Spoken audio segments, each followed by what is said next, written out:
Мұғалімдердің ерекше білім беру қажеттілігі бар оқушыларды түсіну, қабылдау, қолдау туралы өздеріңізге жақын адамға тілесеңіздер болады. Мысалы,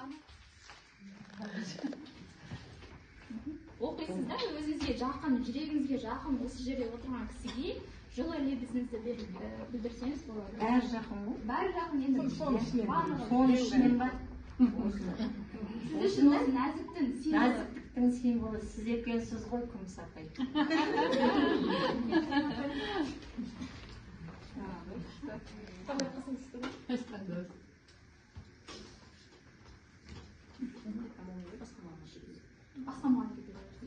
Мектептегі ең сұлу мұғалім дегенде неге есім мектептегі ең сұлу мұғалім дегенде неге есіме сіз түсесіз дейді. Енді бұл жердегі барлығы ерекше әдемі. қиын екен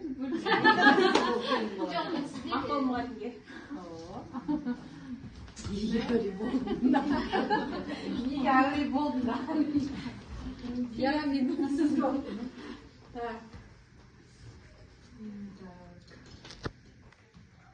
Жымиғаныңыздың әдемілігі сонша қайда кетіп бара жатқанымды ұмытып қалдым. Иә, ұмытып қалдым. Ой, сөйтсем мен Әсемге неге қарағам, алып деп мен не айтайын деп едім. Иә. Сіз не екенін түсіндім.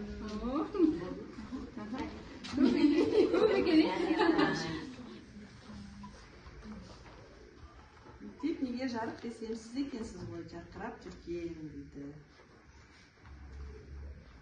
Барлықтарыңыз осы мектептің шамшылары. Мектептің жан сіз екенсіз ғой. Дария қарай. Бәріміз осы сақтымыз ғой.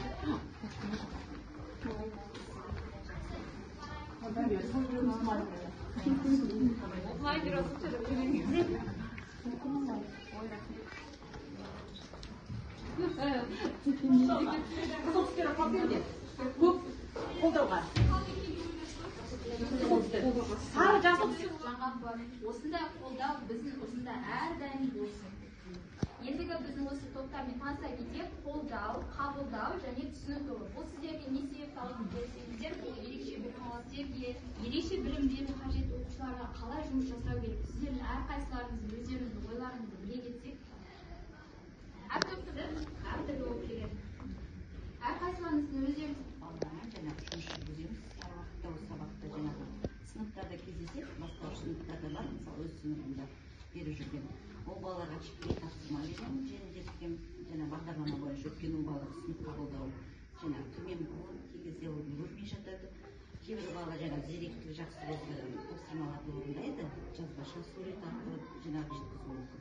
Немесе ол баяу оқыса да ол тапсырманы сурет бойынша сипаттап сурет бере алады. Сол балаларды ойын түрінде жүргіземіз.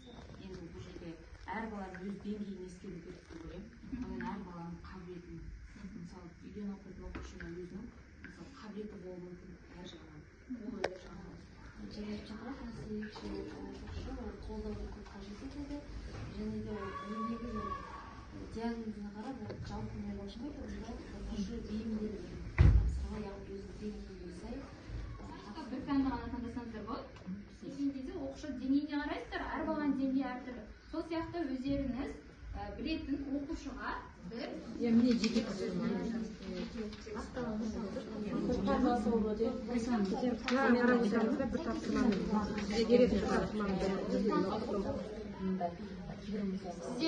әртүрлі пәннен әртүрлі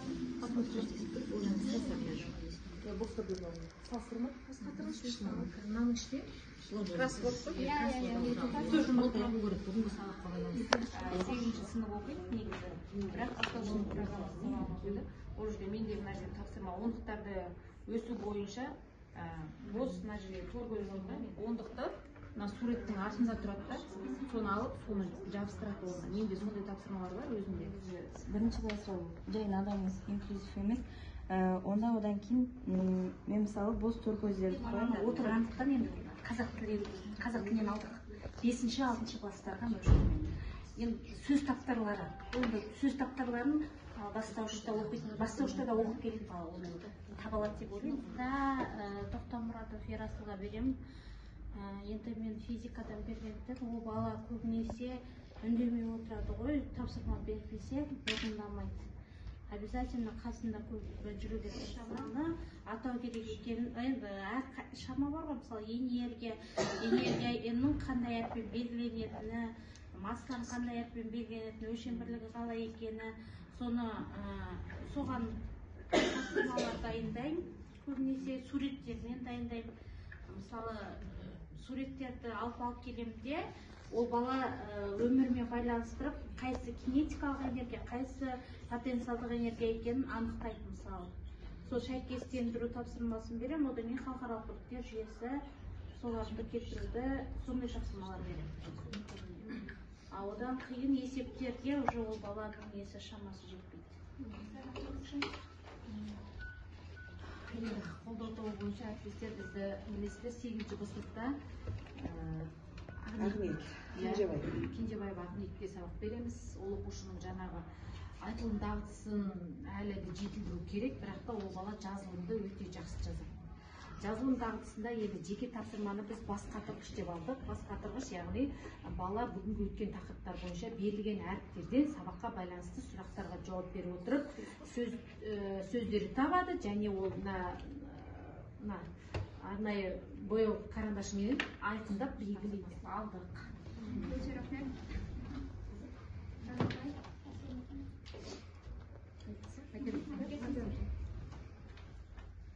Менде де қасында жаңағы Кенжебаева Ақниет, оны өздеріңіз білесіздер. Ол бала жаңағы өзінің білгенін айтудан, қарым-қатынас жасаудан жағынан қиындық тудырады. Алайда, бірақ та ол бала кластағы кейбір балалар кластағанда әлдеқайда сауатты бала. Енді оған жаңа мысалы әдебиет сабағынан оңай тапсырмалар беруге тырысамын. Мысалы үшін Вен диаграммасын беруге болады. Бізде мысалы 7-ші сыныпта қазір есіме түсіп отырған айтайын, екі шығарма қатар өтілді. Оралхан Бөкейдің Тортай мінген Ақбозаты мен Саймұратбековтің Жусан ісі. Бұндағы кейіпкерлер балалар. Сол балалардың жаңағы тағдырлары өте ұқсас. Соғыстан кейін кезеңдегі ауыл балаларының жаңағы өмірі, соның ішінде жетім балалардың тағдыры суреттеледі. Міне осыған байланысты Вен диаграммасын беруге болады тапсырма ретінде. Мысалы біріншісінде осы шығармаларын атайды, екіншісінде кейіпкерлердің ұқсастығын жазады, кейіпкерлердің айырмашылығын жазады. Менде ерекше білімді қажет ететін балаға сабақ беріп көрген жоқпын, бірақ үйден оқитын балалар бар. Мен жалпы өзім конструкторге суретке қарап сөзді ата деп тапсырма мысалы берді. Жарты суреттің жартылары береді, жарты жақтары береді. Одан кейін жарты жағын өзі құрастырады бала. Мысалы, яғни ол алма, мысық болсын кез келген суретті жалғастырады. Яғни ол не? Бұл не деп сұрақтарға жауап беріп, балалардың сөйлеу дағдысы дамиды, яғни. Сөйлеу дағдысы дамиды. Бұл жерге дескрипторге былай жазып қойдым, суретке қарап сөзді табады, сұрақ қояды, сөзді анық, дұрыс айтады деп. Яғни айтылым жаңағы дағдысы дамиды деп. Соған байланысты. Басаттым мен адам есімі жануар, қала, жеміс бір ерекше қасиет айтып жатыр. Адам есімі Бақытгүл, жануар қала, бұдан жеміс банан, бір ерекше қасиеттенді. Білімпаз, бір ерекше қасиеттенді. Жануар жылқы, қала жамбыл, жеміс жібек, ерекше қасиет жайдары. Адам есімі кит, көкшетау, киви, көңілді. Жануар елік, мемлекет Египет, жемістен ежек болады.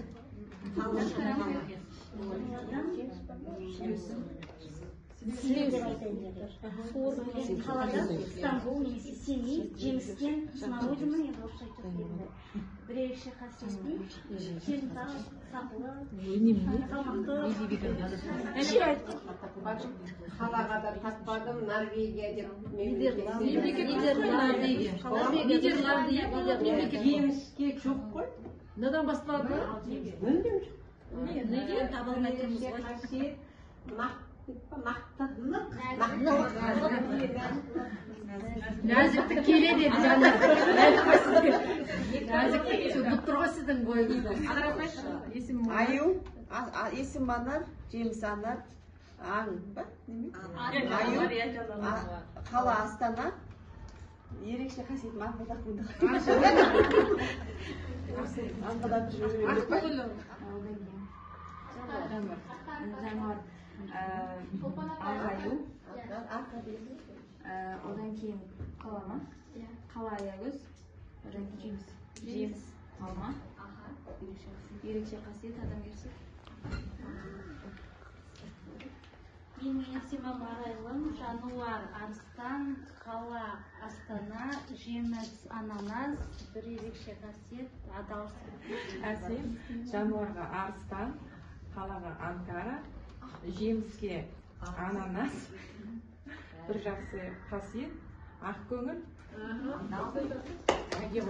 Дария, доңыз, душанбе, діңке, дарынды. Екінші топ қабылдау тобы мұғалімнің инклюзивтік көзқарас бойынша сипаттайтын әрекетін тізімін жасайсыздар. Мысалы, сіздер оқушыны сипаттайсыздар.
Әрекеттер тізімін жазыңыздар деді.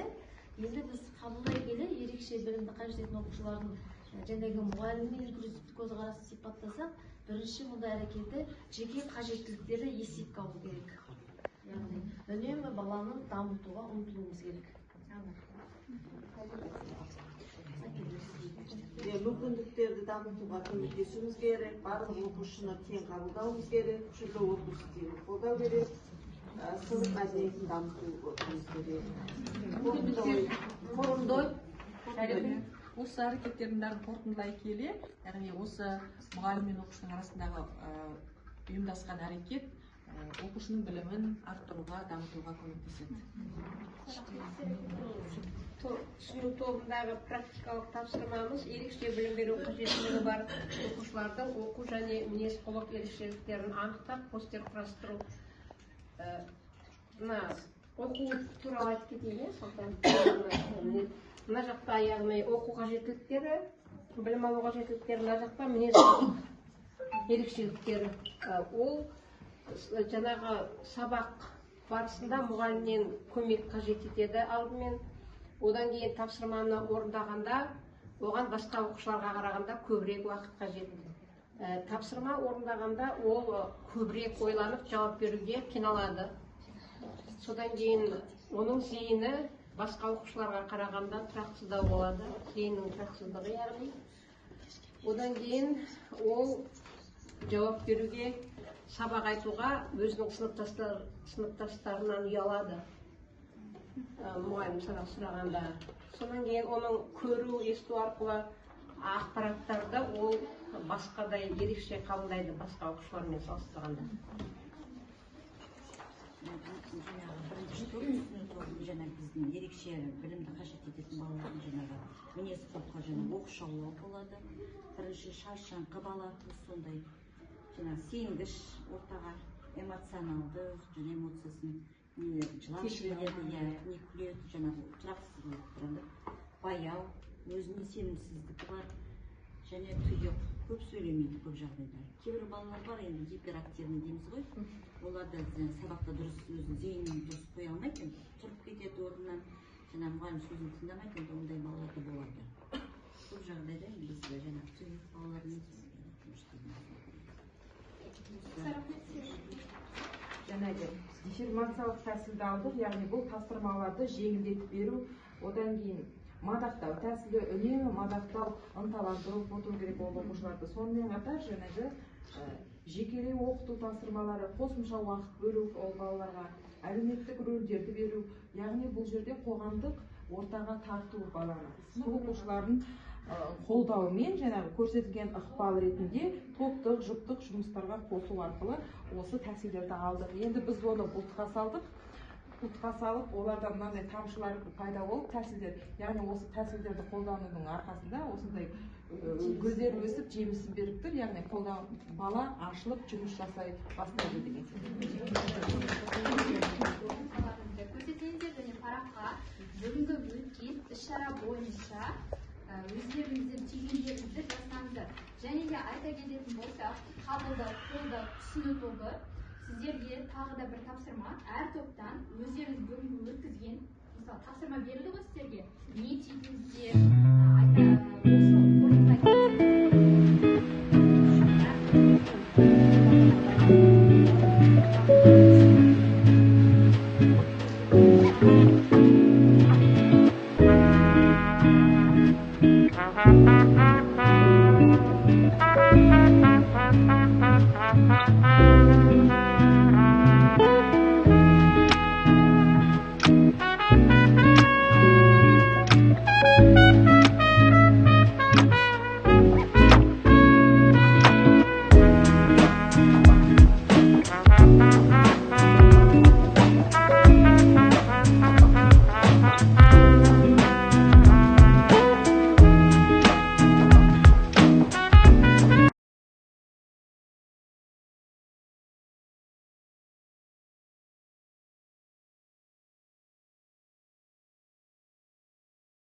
бүгінгі коучингта ерекше білімді қажет ететін оқушыларға олардың мінездері қандай болатынын және оларда оқу ерекшеліктерімен таныстым.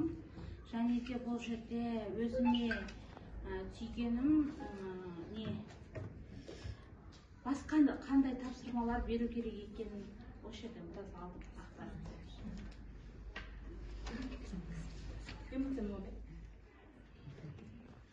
Ерекше оқушының олардың да қоғамның бір мүшесі екенін және оларды әрдайым мұғалімдер қолдап көмегімізді аямай көрсетіп отыруымыз керек екенін түсінеміз. Олардың жаңағы жандары да, жан дүниесі де, мінез құлқы да басқадай өзгеше, кәдімгі балалардан, оқушылардан өзгеше болатыны себепті оларға жаңағы әртүрлі басқа жеңілдетілген қарапайым тапсырмалар беру арқылы оларға назарымызды аударып, сабақ сұрап, тапсырмаларын орындағанда қолпаштап, мадақтап отыруымыз керек. Осындай коучинг пайдалы деп ойлаймын. Бізге жиі осындай коучингтер өткізіле берсін. Содан кейін коучинг өткізіп отырған мұғалімдерге көптен көп рахмет. Әсел Серғазықызы бастаған ұйымдастырумен, мөлдірмен Гауһарға жақсы мағлұматтар алып жатырмыз. Сіздердің постерларыңыз қатты ұнады. Оларды, яғни жаңағы бір кем деп кемсітпей, оларды жаңағы қоғамда класстағы мына гүл өсіргендей мәпелеп, баптап, сондай шығаруымыз керек деген қорытындыларыңыз қатты ұнап тұр. Қолдау тобының. Қолдау тобы ғой. Яғни біз оларды түсінуіміз керек, менің ұққаным қолдауымыз керек, және қабылдауымыз керек әрқашанда. Өте қызықты, әсерлі болды. Барлық кезеңдердегі тапсырмалар барлық қызықты. Осы берілген тапсырмалар арқылы біз бір-бірімізбен тәжірибе алмастық деп ойлаймын. Енді біз өзіміздің постерімізде сол ерекше білімді қажет ететін оқушыларға қалай қолдау көрсету керектігін жеткізе алдық деп ойлаймын. Және де осы ұйымдастырушылар тарапынан да осы бір-бірімізбен өзіміз қандай эмоция ерекше деп па осылай күліп тұр. Риза болып тұрмыз. Жұмыс бұл күрделі де қызықты жұмыс деп ойлаймын. Және ол оқушыны жеке бөліп даралау емес, ол оқушының өзінің жеке дарынына, қабілетіне қарай жұмыс істеу қажет. Және де ең бастысы сол оқушыны бөліп жармай, қоғамдағы өзінің орнын бар екенін сездіре білу. Енді бүгінгі осы коучингті ұйымдастырып жатқан Әсел Серғазы мен оның жұмыс жоспарымен жұмыс жасап жатқан екі жас маман, сіздерге үлкен рахмет айтамын. Әрбір осындай жұмыстарда біз өзімізге керектіні алып жатамыз. Бүгінде көп мәліметтерді алдық. Енді қосымша интернет көздерінде де жүргізіп жатырмыз. Сіздерге көп рахмет. Енді жаңағы алғашқы психологиялық ахуалдан бастап барлығымыздың көңіліміз серіліп, жақсы әсерде отырмыз. Енді осы жұмыста көңіл күйіміз өте жақсы. Үлкен рахмет айтамын.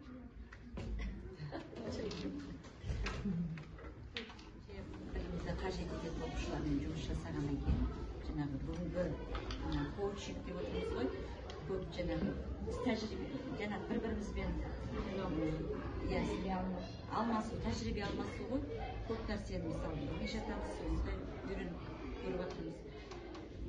Көп рахмет сіздерге осындай болғанына. Сіз тәжірибе жүргізген коучингтердің жас мамандарға да рахмет, әсіресе рахмет. Балалармен жұмыс істегеннен кейін ол балалар жаңағы оқшауламай, сабақта жаңағы балалармен бірдей көру керек, бірақ оны жаңағы өзі ұстаз өзі біледі, қалай жұмыс жасау керек екен. Сол бойынша көп мағлұматтар алып келді. Рахмет көп. Еңбектеріңізге жеміс